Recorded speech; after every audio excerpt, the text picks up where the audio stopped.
¿Qué tal? Bienvenidos. Mi nombre es María Fernanda Guale Murillo. Soy estudiante de la Universidad Estatal Península de Santa Elena. Pertenezco a la Facultad de Ciencias de la Educación e Idiomas, carrera Educación Inicial 1.1. El tema a conocer es el origen del hombre, filogénesis y ontogénesis, la hominización, antropogénesis y sociogénesis, el origen de la filosofía. Antropogénesis. La palabra antropogénesis viene del griego antropos, que significa hombre, y génesis, que significa origen, nacimiento, aparición. Esto significa el proceso evolutivo que condujo desde algunos primates hasta nuestra especie, el Homo sapiens. Antropogénesis. ¿Cómo comenzó? La antropogénesis comenzó en África. A finales de la era terciaria comenzó un proceso de sequía que hizo menguar las selvas africanas hasta los límites que hoy llamamos ecuatoriales. Donde había existido jungla, se fue instalando el paisaje estepario conocido como sabana, grandes llanuras interrumpidas por arboledas esporádicas. Esto tuvo consecuencias críticas en los primates habitantes de los medios arborícolas. Debemos tener en cuenta que los primates eran algo así como los reyes de la jungla, con una gran habilidad para desenvolverse como sobre los árboles. Se encontraban muy a salvo de los potenciales depredadores. Además, el medio selvático les abastecía profusamente de alimento. Se dice que la vida en la Tierra comenzó hace 3.500 millones de años y la de los primates solo hace 7 millones de años. Australopithecus. Los Australopithecus, del latín australis, del sur y del griego, y pithecus, mono, son un género extinto de primates homínidos. Las especies de este género habitaron en África desde hace algo más de 3.9 millones de años hasta hace unos 2 millones de años. La mayor novedad aportada por los Australopithecus es que se desplazaban de manera bípeda. El tamaño de su cerebro era similar al de los grandes simios actuales.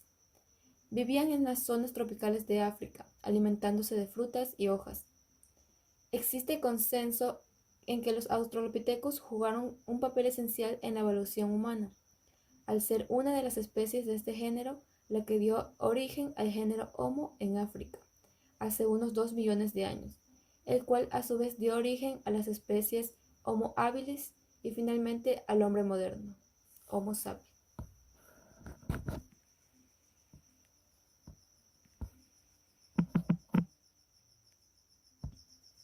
El cerebro de la mayoría de especies de Australopithecus rondaba el 35% del tamaño del cerebro del hombre moderno.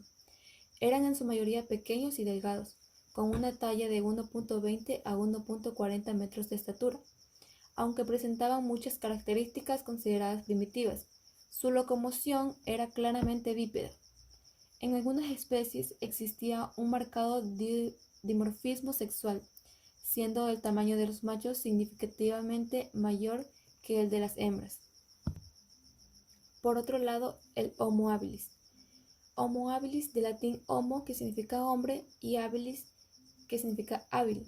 Es una especie de humano arcaico del Pleistoceno inferior. Vivió en el sur y este de África hace unos 2.3 a 1.65 millones de años. Su nombre significaba hombre hábil y hace referencia al hallazgo de instrumentos líticos probablemente confeccionados por este.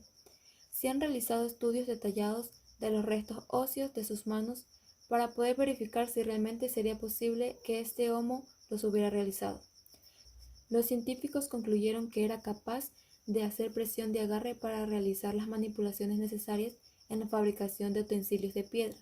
Probablemente era carnívoro oportunista, es decir, corroñero, pero es una hipótesis no confirmada.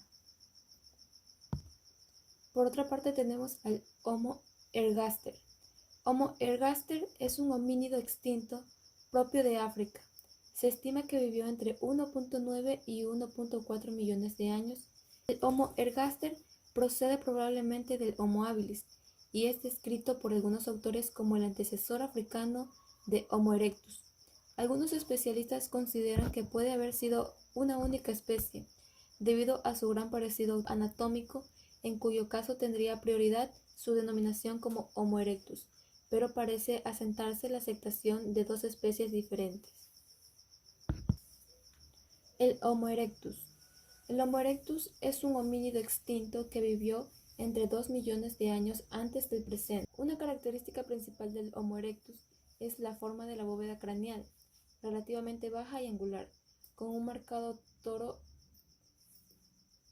Una característica principal del Homo erectus es la forma de la bóveda craneal, relativamente baja y angular, una frente marcadamente huidiza y la anchura mayor en una posición muy baja. El volumen craneal, muy variable, fue aumentado a lo largo de su dilatada historia. Tenía una capacidad mayor que la del Homo habilis y que la del Homo georgicus, encontrado en Dynamism. Ahora hablaremos del Homo sapiens. Homo sapiens, del latín homo, que significa hombre, y sapiens, que significa sabio, es una especie del orden de los primates perteneciente a la familia de los homínidos. También son conocidos bajo la denominación genérica de humanos.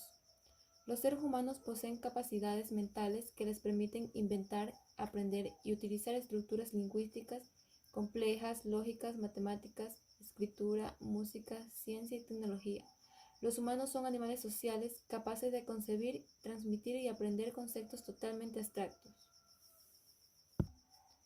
Filosóficamente, el ser humano se ha definido y redefinido a sí mismo de numerosas maneras a través de la historia, otorgándose de esta manera un propósito positivo o negativo respecto de su propia existencia.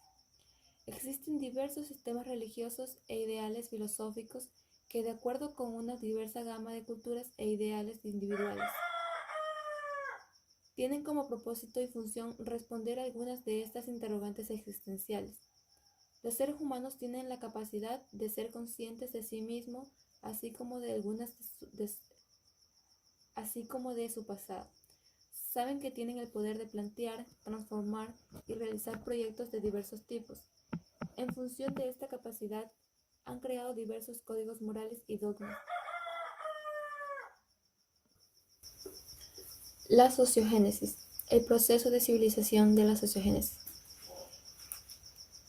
Tiene como función económica asegurar la subsistencia, desarrollar las ciencias naturales y tener el control tecnológico.